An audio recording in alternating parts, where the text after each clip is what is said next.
It began as a family. It ended as a prison. And somewhere in between, the hollow they built swallowed them whole. The place still stands if you know where to look, hidden beyond the furrows of farmland, where the earth dips into a shallow basin and the trees grow too closely together. The remnants of the hollow cling to the soil.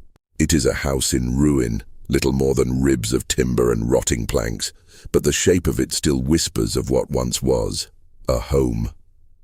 To the villagers, however, it was never truly a home. It was a cell, a labyrinth where blood and duty twisted so tightly that no one inside could escape. The people who lived there called themselves a family, but their neighbors knew better. They spoke of sons who never left the land, of daughters who married only within the walls, of generations whose faces mirrored each other so perfectly that it was impossible to tell who belonged to which branch of the tree. It was not a tree at all, they whispered, but a circle that curved back upon itself until every role was blurred, until mother and sister, father and son, husband and brother became interchangeable words, masks worn by the same faces over and over again. The hollow, they said, was a place that devoured. Not only lives, but time itself. A girl would step into womanhood and become indistinguishable from her mother. A boy would grow into manhood, yet his features carried the uncanny imprint of his father's youth. The house did not produce children so much as it produced reflections, folded generations that collapsed into one another, and the longer it went on, the less human they seemed. What made the story unbearable was not merely that they married their kin, but that they appeared proud of it. While other families scattered their seed across valleys and parishes, the hollow remained closed. They saw outsiders not as salvation but as contamination, as if to keep their blood unbroken was a higher calling. And so the hollow tightened around them, each marriage pulling the noose tighter, each birth a new lock on the cell they had built themselves. Travelers who passed nearby sometimes saw them working the fields, always in pairs, always in silence. Their clothes hung loose on their bodies, their eyes sharp and watchful.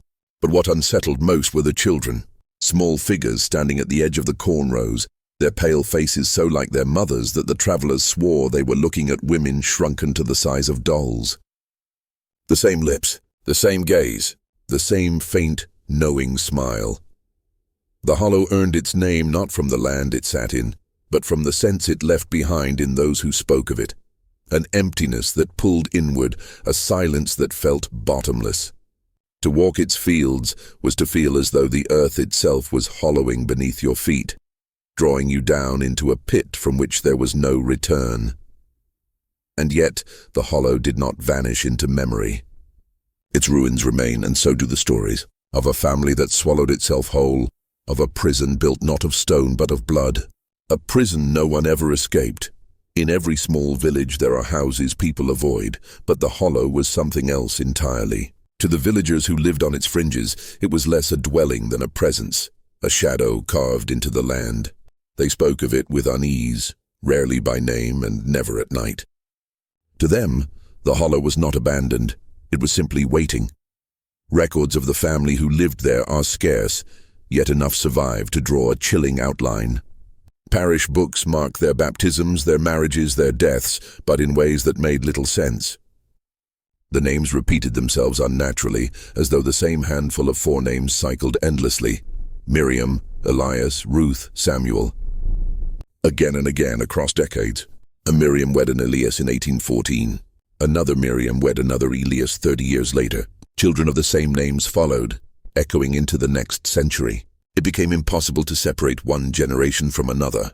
The entries blurred, folding into each other like the lines of a song sung too many times. The villagers whispered that this was no accident. "They keep the names because they keep the bonds," one old woman told a traveling priest. "If the names do not change, neither do the roles. A daughter becomes her mother, a son becomes his father, and nothing breaks." The hollow grew notorious not just for the family's insularity, but for their silence. They traded little, spoke less, and avoided gatherings except for funerals.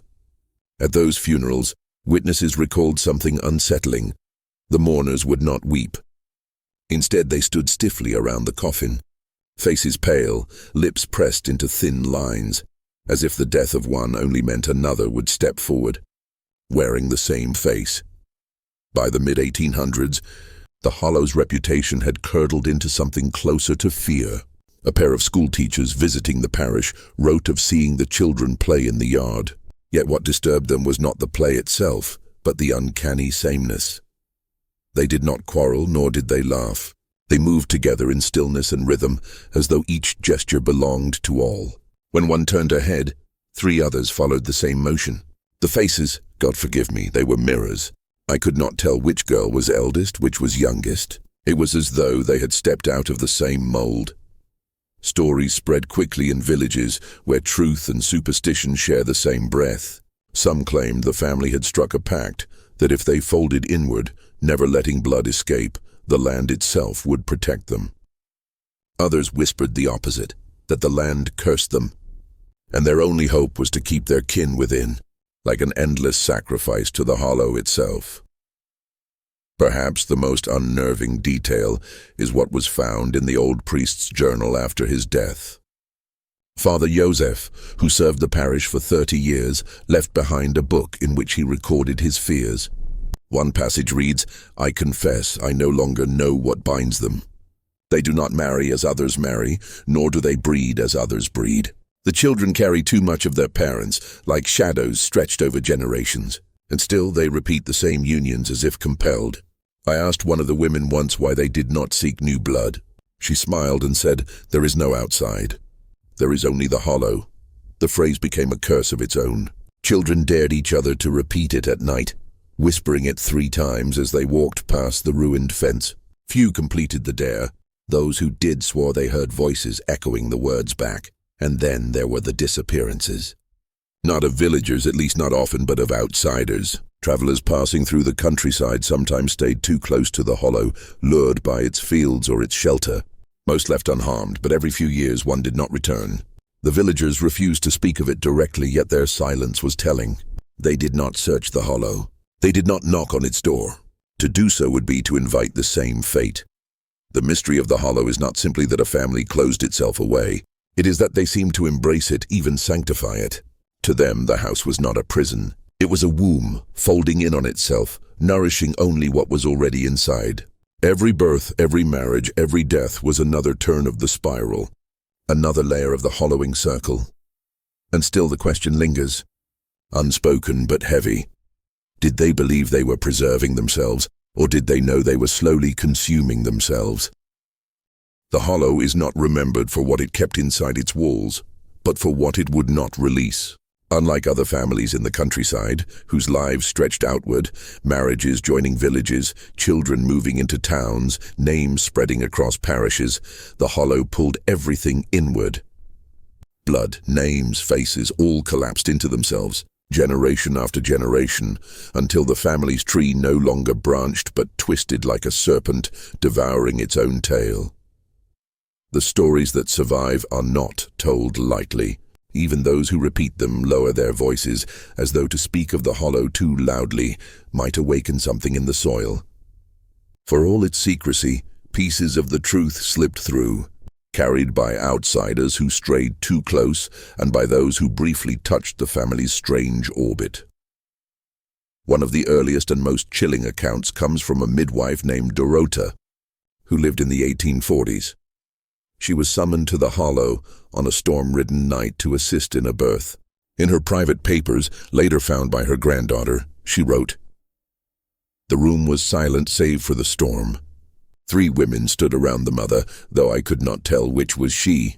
Their faces were near identical, their eyes fixed upon me as though weighing my worth. When the child came, the women smiled, not with joy, but with triumph. I asked who the father was, but none answered. Instead, one placed her hand upon my wrist and whispered, 'He is here.' Yet no man stood in that room. Dorota never returned. She later confessed that the infant she delivered looked too familiar, as though she had already seen its face in the women who surrounded it. She was convinced the child had not been born into the world, but recycled from within the family itself." Other testimonies paint the hollow as a place of ritual rather than simple isolation. A farmhand named Mikolaj, who worked nearby, told of nights when he heard chanting carried over the fields. He described a chorus of women's voices speaking in unison, their words indistinct, but their rhythms steady, almost liturgical. When he crept closer, he saw them standing in a circle in the yard, hands joined, their pale faces lit by lanterns. In the center stood a young girl, no more than 12, trembling but not resisting, as the eldest women pressed their hands upon her shoulders. Nikolai swore the chant ended with a phrase that chilled him to his marrow. She will be her mother. From that moment on, he avoided the hollow, even if it meant losing work. The journals unearthed within the ruins decades later confirm the ritualistic nature of their practices. One fragment written in cramped, almost frantic script read, "It is not sin but salvation. The circle must hold. The blood must return to itself unbroken. To bring in the outside is to scatter, to weaken, to invite death. Within us lies the womb that never ends, the house that never empties. A daughter becomes the vessel of her mother, as I became of mine. So it shall continue until we are whole." What unsettles most is not the act itself, but the reverence. These were not unions born of desperation. They were sacraments, bound by belief that to fold inward was to preserve something sacred. But the hollow did not preserve, it corrupted. Accounts of the children tell of deformities that grew more frequent with each passing decade. Infants born with twisted spines, limbs fused together, or mouths unable to form speech. Yet instead of shame or sorrow, the family treated them as offerings. Villagers recalled seeing small mounds of freshly turned earth in the fields, too shallow for livestock, too frequent to be natural. No crosses marked these places, only rough stones with spirals carved into them. One villager, an old shepherd, told of passing the fields at dawn and glimpsing a woman burying something small. She did not weep. She did not hide. She placed the soil back gently, smoothed it with her hand, and stood. Then, with eyes cold and calm, she turned to the shepherd and said, "The hollow keeps what it needs." He never walked that way again. Perhaps most disturbing of all are the stories of mirrors. Several accounts mention the hollow's rooms lined with tarnished mirrors, though most were cracked or warped. Children dared each other to peek through the broken shutters and swore they saw not one figure but many. Faces layered over one another, like a reflection splitting endlessly. Some said the mirrors did not reflect at all, but showed other figures, slightly altered, waiting.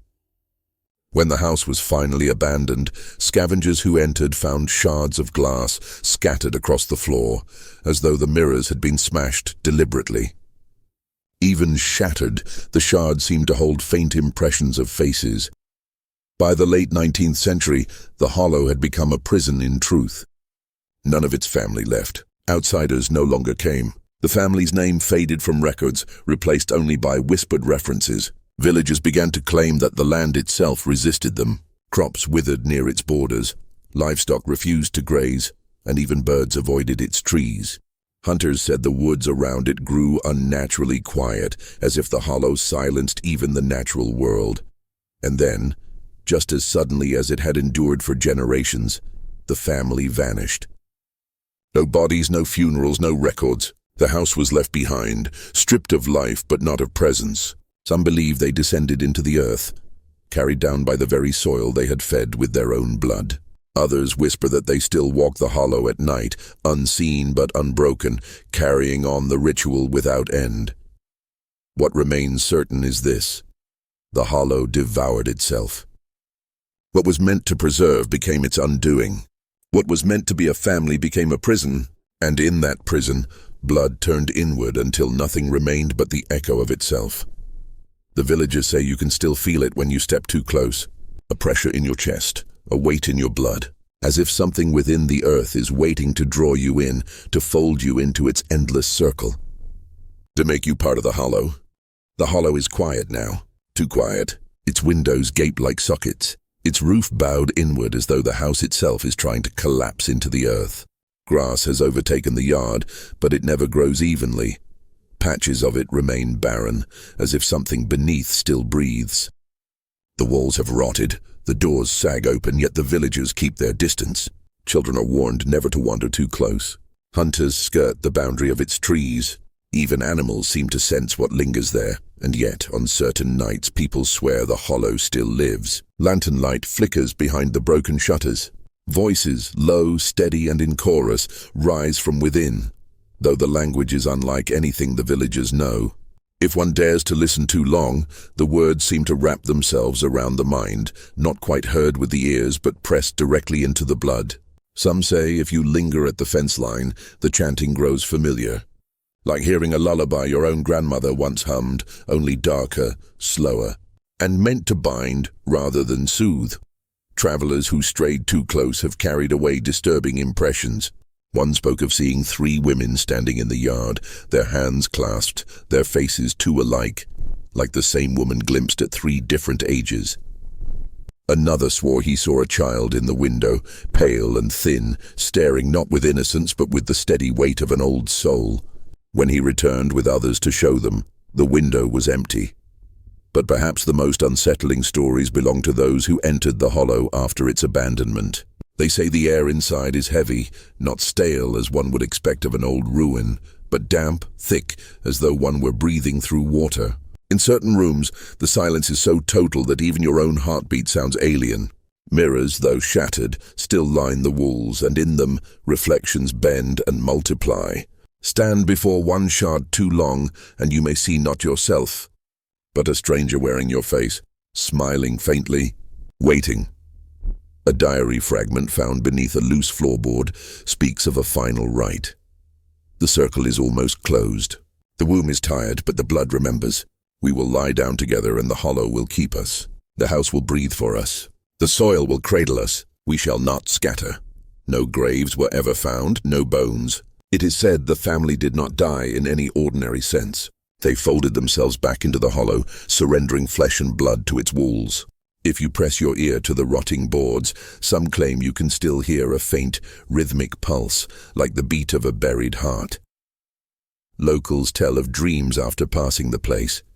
Dreams of long corridors lined with mirrors, each reflecting not just their own face but endless variations. Older, younger, bruised, smiling, weeping. In the dream, one reflection always lingers too long after you move, its eyes locked on yours as though inviting you to step through. When you wake, the air feels thick, and the memory of voices clings like damp skin. Folklorists debate whether the hollow's tale is memory, legend, or warning. But to those who live nearest, it is none of those. It is present. They speak of families in nearby villages that still bear the mark of the hollow, in the way their children resemble their mothers too closely, in the way marriages close inward rather than outward. Some even whisper that the hollow does not stay rooted, that it spreads like a stain across bloodlines, seeking new homes, new wombs to fill, and so the hollow endures, not as a ruin of stone and timber, but as an inheritance of silence, secrecy, and repetition. The prison it built was not only for those within its walls, but for anyone who brushes too near its shadow. To this day, the villagers say, do not look too long at the hollow. Do not trace your family too far back. Do not stand before a mirror in silence after midnight, because the hollow is patient, and it knows how to fold you inward until you no longer belong to yourself. It waits, always, for the blood to return.